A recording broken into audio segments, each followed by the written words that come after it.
First of all, what I want to mention is I have here the Empress in the Joie de Vivre deck as well as the Rider-Waite deck. And the Empress deals heavily with fertility, okay?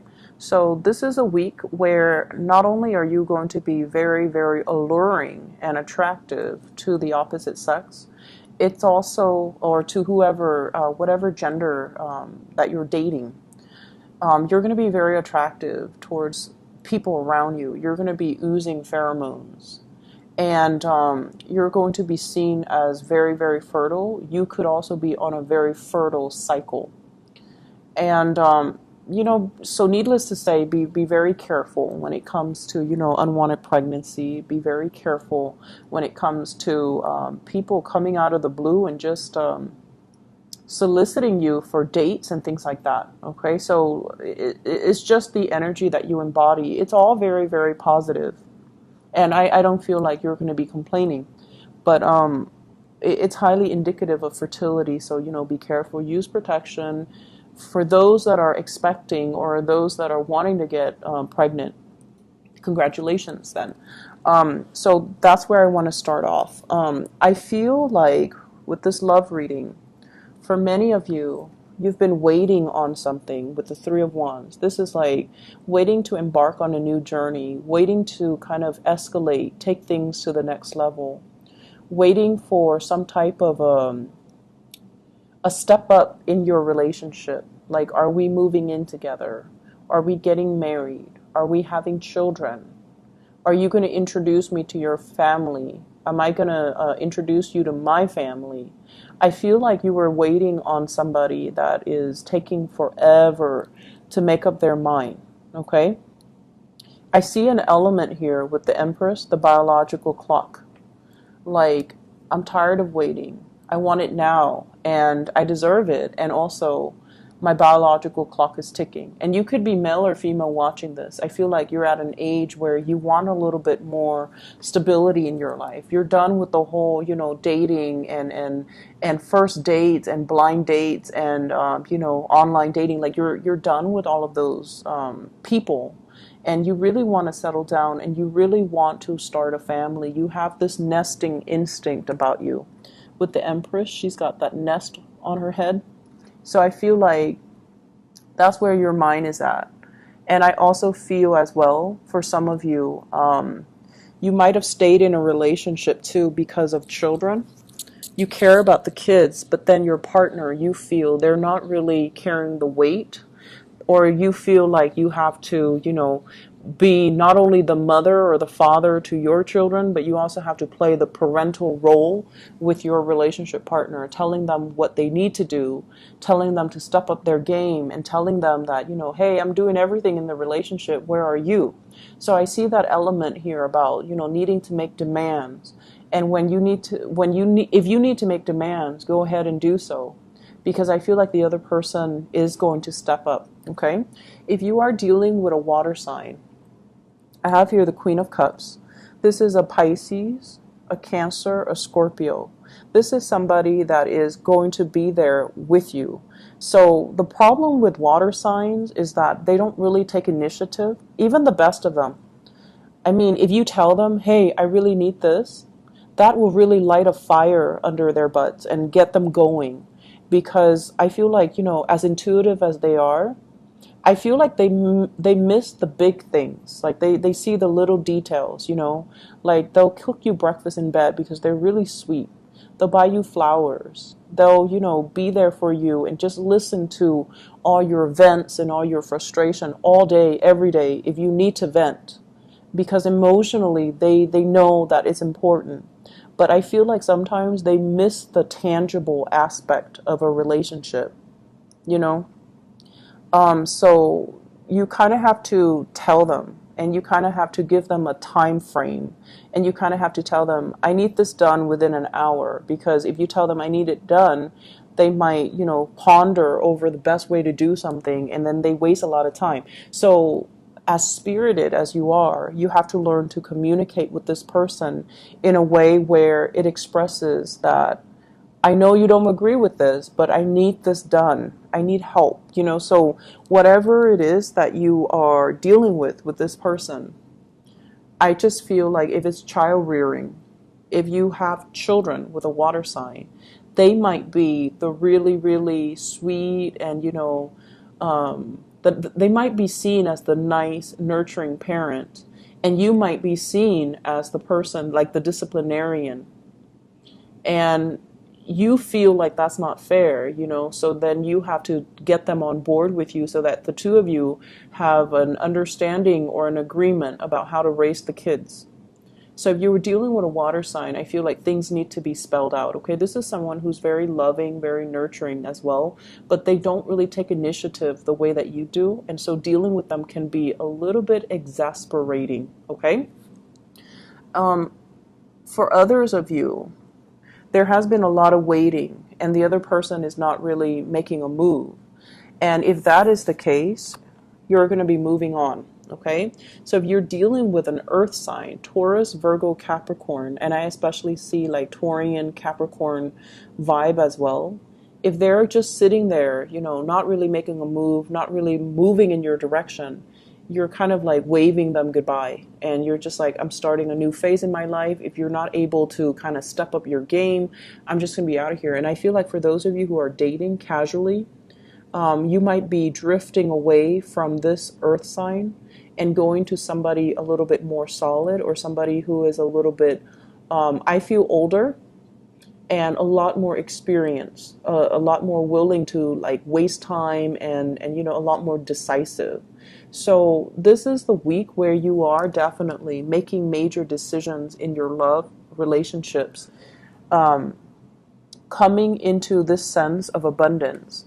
You're beautiful, you're highly sought after, you are the life of the party, you really stand out, and you stand out from amongst the crowd, and you have a gazillion options to choose from. So if somebody is very wishy-washy with their intentions and with their love, it could be the water sign or even the earth sign, you're really not going to entertain and you're not going to waste time because you feel like, time is precious, I've got a gazillion things to do. So if I set a date with you and I spend and invest the time in you and you're not really making a move, I'm not going to waste any more time. So this is like taking ownership of your time and making decisions as well to kind of go with the people that actually, give you like concrete ideas as to what they want or what they want from the relationship, rather than waiting and wasting your time on people that are not coming back or wasting time on people that are not really making a move towards you. I feel like you like an earth sign.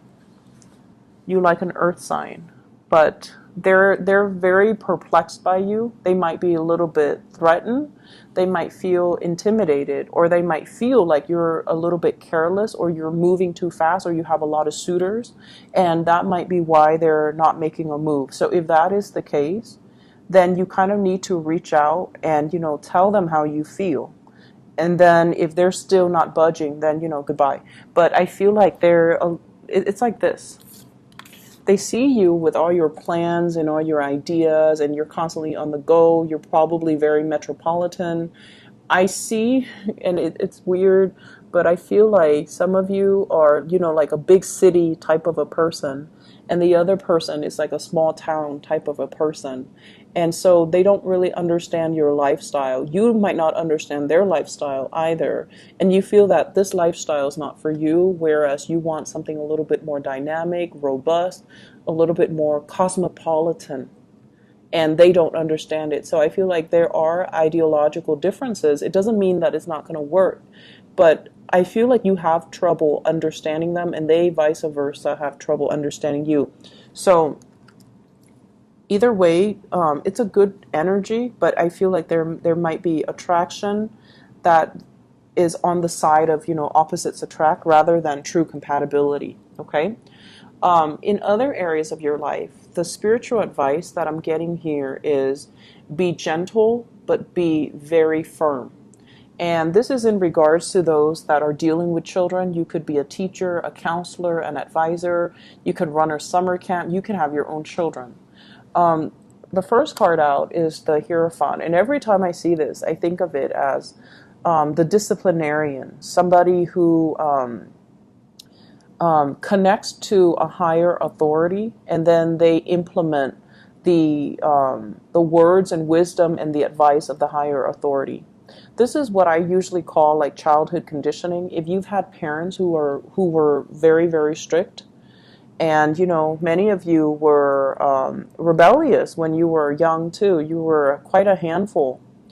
And I feel like, when you bring this energy into your current environment where you're dealing with children, you tend to be like this too, like very, very strict, very unforgiving.